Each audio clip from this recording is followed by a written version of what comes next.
Hi Hi everyone, everyone, my name is Abhishek and my name is Shweta. and welcome to our YouTube channel ये ये अभी अभी। इस video में हम बात करने वाले हैं हमारा travel experience from Mumbai to Toronto. और कैसे हमने ये फ्लाइट बुक करी, क्या कॉस्ट था, कितना लगेज अलाउंस था और हमारा फ्लाइट में एक्सपीरियंस कैसा रहा। प्लस हम आपके साथ शेयर करेंगे हमारा immigration experience at Mumbai airport as well as Toronto airport and we'll also share हमारा layover experience at Amsterdam. Plus हम लोग ये भी बताएंगे टोरंटो एयरपोर्ट पहुंचने के बाद हमने कैब कैसे बुक करी एयरबीएनबी पहुंचने के लिए।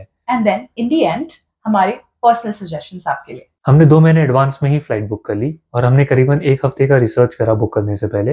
ये एक हफ्ते में हम लोग ने स्काई स्कैनर और बहुत सारे फ्लाइट्स के वेबसाइट पर और बहुत सारे एप्लीकेशंस पे हमने प्राइस चेक करे।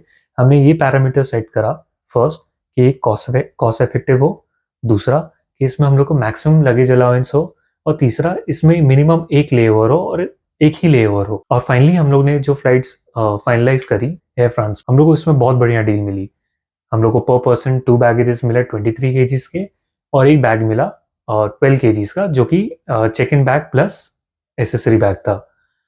और इसके साथ हम लोग जैसे मूव आउट हो रहे थे, हमको पता था हमारे पास लगेज थोड़ा ज़्यादा होगा, तो हम लोगों ने सेफर साइड एक extra check in bag book कर लिया 23 केजीज का। तो हम लोग को पर पर्सन जो फ्लाइट कॉस्ट पड़ी वो थी 88,000 की इंक्लूसिव टैक्सेस, और जो एडिशनल हमने बैग बुक करा उसका हम लोग को एडिशनल लगा 11,000 rupees inclusive taxes.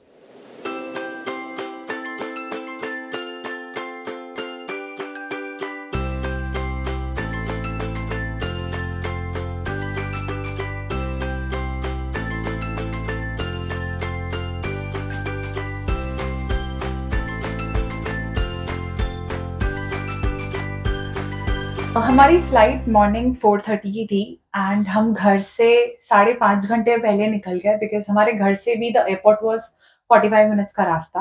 And thank God हमने वो डिसीजन लिया बिकॉज एयरपोर्ट एंटर करने से पहले वो फाइनल जो सी ऑफ करने का टाइम होता है वो हम अच्छे से अपनी फैमिली को दे पाए। मतलब आपने देखा दैट पूरी फैमिली आई थी। फ्रेंड्स थे हमारे, फ्रेंड्स मेरे मामा लोग आए थे, मेरे भाई कजन सब लोग आए थे सी ऑफ करने के लिए। थे। तो वहाँ पर हमने जो टाइम स्पेंड किया वो हम लोग को फाइनली, मतलब वो जो एक्स्ट्रा आवर था हमारे पास वो बहुत अच्छा लगा, बिकॉज मैं देख रहा था 11:30 हो रहे थे एंड हम लोग ने 12 बजे तक खड़े होके खाली बाई की है वहाँ पर एक दूसरे को। और Yes, so it was very emotional, believe hmm, me. And then हम एयरपोर्ट एंटर किए एंड हमने सोचा था, हमने सब कुछ प्लान किया हुआ था, लगेज वाइज सब कुछ प्लान किया था तो आगे सब कुछ स्मूथ होने वाला है, बट ऐसा नहीं था। हम चेक इन काउंटर पे गए एंड हमारे बैग का साइज वाज डिफरेंट। ठीक है, 865 सेंटीमीटर एंड 80 सेंटीमीटर का डिफरेंस था। हम्म, सो किसी में 23 की जगह हमारा 20 kg आ गया था एंड किसी में 23 की जगह हमने 25 kg कर दिया था। हमें लगा बैलेंस होके प्रॉब्लम नहीं होगी, बट बैग का साइज बड़ा था तो सामान ज़्यादा आ गया तो भर दिया, और छोटे बैग में हम लोग ने कम सामान और भरा। हमें लगा फ्लाइट तो वही है तो एंड फिर है तो प्रॉब्लम हम क्या लोग होगा। एक ही जने, अगर हमारे टोटल हम लोग को अगर 60 केजीज है तो ओवरऑल 60 केजीज है। बट नहीं, वहाँ पर क्रू एडमिट थे कि नहीं, each bag should be 23। Then हम लोग को वो ले जाके साइड में हम लोग को खोल के फिर से पूरा शफल करना पड़ा to make it equal, and then finally हम लोग को बोर्डिंग पास मिला। तो फिर उसको दैट आल्सो टुक अराउंड 1.5 घंटे का टाइम है। हमें थोड़ा स्ट्रेस हो गया, फिर हम फटाफट गए सिक्योरिटी चेकिंग के लिए। वहां पे भी the queue was very long and then वहां पे भी हमें एक दो round because of some metal या कोई चीज के कारण। नेक्स्ट क्यू इमिग्रेशन की वाली क्यू, वो तो और लंबी थी, बहुत लंबी। अब हमें स्ट्रेस होने लगा कि भगवान यहाँ तो 2 बज गए, 3 बज गए, सॉरी, एंड अब कैसे होगा। बट देन हम इमिग्रेशन काउंटर पे पहुंचे, बहुत डिफिकल्ट नहीं था। उन्होंने हमारा reason of travelling to Toronto Canada पूछा and then prior international trips के बारे में कुछ कुछ पूछा। एंड अभी से भी उन्होंने बहुत मेरे से ज़्यादा नहीं पूछा, मेरे से सिर्फ पूछा कहाँ जा रहे हो, क्यों जा रहे हो, सब इससे ही पूछा। ओके, सो उन्होंने पूछा बट बहुत डिफिकल्ट नहीं था। एंड आप कॉन्फिडेंटली जो है वो सही से बताइए and there be no issue. And हम वहां से निकले और हम मतलब हमारे गेट पे पहुंचे थे एंड बोर्डिंग स्टार्ट हो गई थी, लाइक 5 मिनट्स के अंदर बोर्डिंग स्टार्ट हो गई। हम लोग इतना भूखे थे बिकॉज हम लोग घर से करीबन 10 बजे निकले हुए थे, 4 बजे गए थे, 6 आवर्स ऑलरेडी हो गए थे। और बहुत बहुत हेवी लगेज शिफ्ट करना, यहाँ से वहाँ भागना, इमिग्रेशन एंड एवरीथिंग, हम लोग एकदम एग्जॉस्ट हो गए थे। एंड बोर्ड करने के बाद ही हमें तुरंत उन्होंने sanitiser, water bottle and then earphone and blanket, ये सारी चीजें दी। एंड देन उसके बाद तो उन्होंने beverages, snacks, dinner, food again continuously वो सर्व करते रहे, so the overall experience was really pleasant. So ये इंटरनेशनल फ्लाइट थी, ये बोइंग 787 थी, इसमें इन अ रो 9 सीट्स थी, तो हम लोग को लकीली विंडो साइड वाली सीट मिली एंड मेरे बाजू में एक और कोई पर्सन था एंड मैं मिडिल में था। ये जो प्लेन में इसमें सीट्स रिक्लाइनिंग थी, जैसे कि एक सेमी स्लीपर सीट्स होती हैं, बहुत ज़्यादा रिक्लाइन नहीं होती थी बट फिर भी कंफर्टेबल इनफ करने के हिसाब से वो रिक्लाइन होती थी। प्लस इसमें नेकरेस्ट जो था वो बहुत अच्छा एडजस्टेबल बनाया था इन लोग ने, जिसमें इसका जो साइड नेकरेस्ट का जो साइड है वो आपका ऐसे क्लोज हो जाता है so that your neck doesn't fall, तो आपको इवन इसमें नेक पिलो लेने की ज़रूरत भी नहीं है। प्लस सामने इतना बढ़िया इंफोटेनमेंट सिस्टम था जिसमें हम लोग गेम खेल सकते थे जैसे कि एंग्री बर्ड, या फिर उसमें बहुत सारी मूवीज़, प्री लोडेड मूवीज़ थी उसमें। एंड इवन फ्लाइट का लाइव स्टेटस बताता था कि वो कितने ऑल्टीट्यूड पे है, कितने स्पीड से जा रही है, बाहर क्या टेम्परेचर है, एग्जैक्टली कहाँ ग्लोब पे हम लोग अभी फ्लाई कर रहे हैं, पूरे वर्ल्ड मैप पे दिखाया था, जैसे कि आप वीडियो में आगे देखेंगे।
गॉड, लैंडिंग का व्यू कितना ब्यूटीफुल था, राइट? सो हम एम्स्टर्डम लैंड किए एंड वहां से हम सिक्योरिटी चेक इन के लिए गए।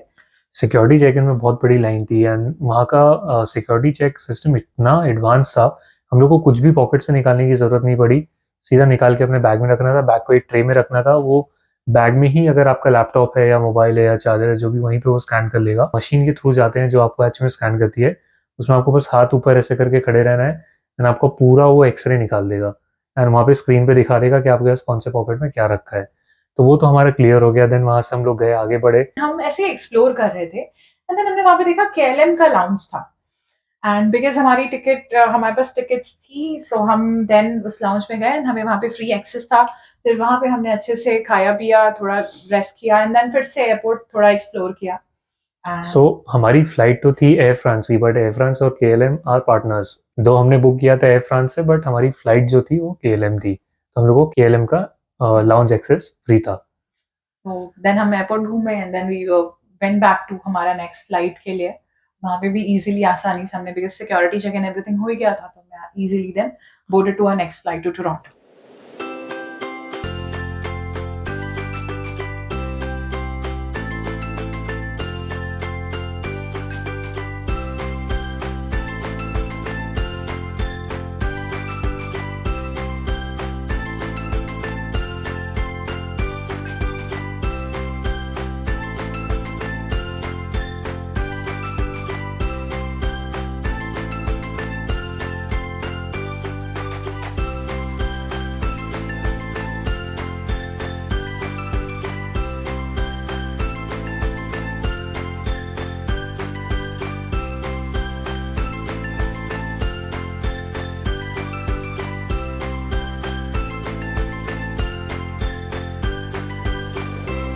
फाइनली हम टोरंटो एयरपोर्ट पहुंचे एंड देन वहाँ पे हमें सेल्फ डिक्लेरेशन करना था अबाउट द ऑब्जेक्ट्स और things that we were carrying and उसके लिए वहाँ पे बूथ्स थे।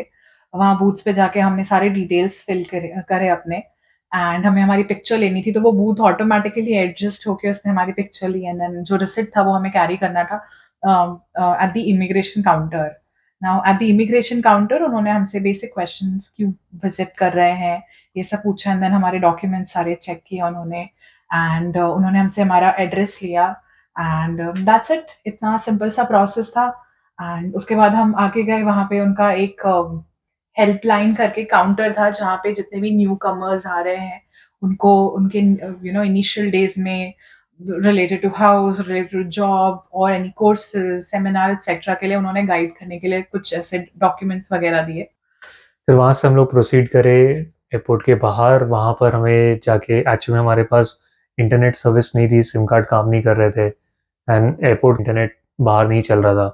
तो वहाँ पर एयरपोर्ट की टैक्सी ही चलती हैं जो कि आपको वहाँ से मीटर से ही लेके जाएंगी और लोग अब प्री फिक्स रेट्स हैं जिसका चार्ट हम लोग ने ऑलरेडी वॉल पे लगा रखा था। तो वहाँ पर एक लंबी सी क्यू थी जिसमें हम लोग भी लग गए अपने सारा लगेज लेके। हम लोग ने एक बड़ी कैब बुलाई बिकॉज हमारे पास बहुत सारा लगेज था। तो वहाँ पे आपको बाहर चार्ट मिल जाएगा, उस पर क्लियरली लिखा रहता है। बट डोंट वरी, आपको पहले से उबर या कुछ ऐसे रेडी करने की ज़रूरत नहीं है। आप बाहर जाके लाइन में लग के आप अपना कैब बुक कर सकते, जो भी आपको साइज़ की डिज़ायर हो। देन वहाँ से हम लोग फाइनली मूव हुए। कनाडा में बारिश हो रही थी वो टाइम पे, ठंड था। हम लोग सिर्फ जैकेट और टी शर्ट और ट्रैक सूट में थे और वहाँ का मौसम बाहर निकलते वहाँ हम लोग को फील हुआ कि कितना कोल्ड है यहाँ पे। एंड देन वहाँ से हम लोग अपने वो एयरबीएनबी कुछ भी ट्रांसफर नहीं था, हुए। लेकिन मतलब वो तो बहुत ही स्टार्ट था।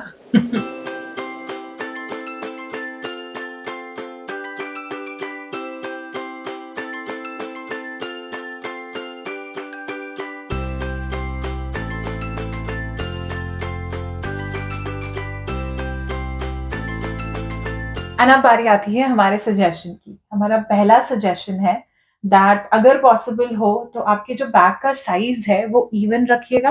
एंड जो मैक्सिमम हो, मतलब अगर 78 सेंटीमीटर अलाउ किया है या 80 सेंटीमीटर, तो make sure, try and make sure कि सारे बैग सेम साइज के हों। सो कहीं पे आप कम करना चाहे कर सके, बट बढ़ाने का प्रॉब्लम फिर ना है बिकॉज ऑफ द छोटा bag. So at least weight same हो सब में। हाँ, ज्यादा होने का स्कोप फिर भी हो जाए, कम में नहीं हो पाता है। दूसरा पॉइंट है टाइम। प्लीज़ टाइम लेके चलिएगा बिकॉज आप अपनी फैमिली को सी ऑफ करके फिर जाने वाले हैं। थोड़ा इमोशनल पॉइंट होता है।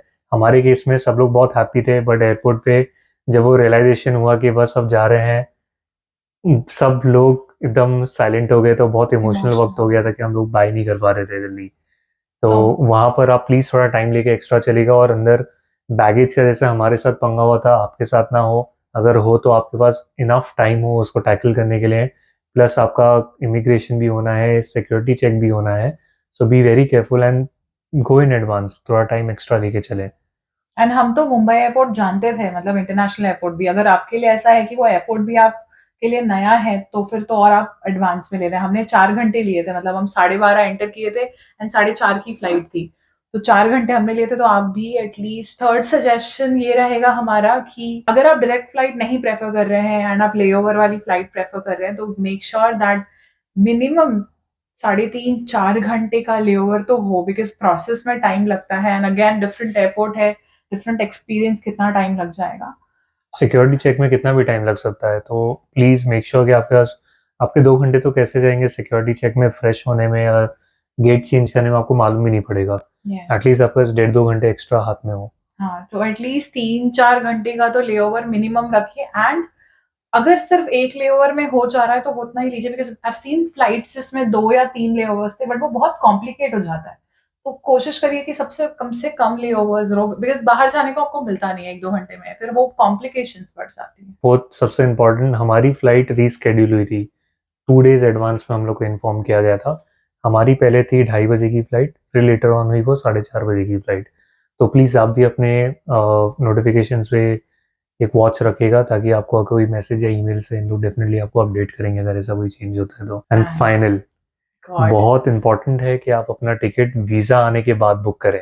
यस, इसके ऊपर हम एक वीडियो बनाएंगे सेपरेटली, बिकॉज हमारे पास एक बहुत ही ड्रामेटिक स्टोरी है, हमारा खुद का एक्सपीरियंस रहा है। सो हम सजेस्ट करेंगे दैट। कि only book your tickets after you get the visa in your hand. So thank you so much guys for watching our video. I hope हमारा वीडियो आपको कुछ हेल्प करे और कुछ इन्फॉर्मेशन आपको मिली हो इसमें। So please subscribe to our channel and support us, and thank you so much. Thank you.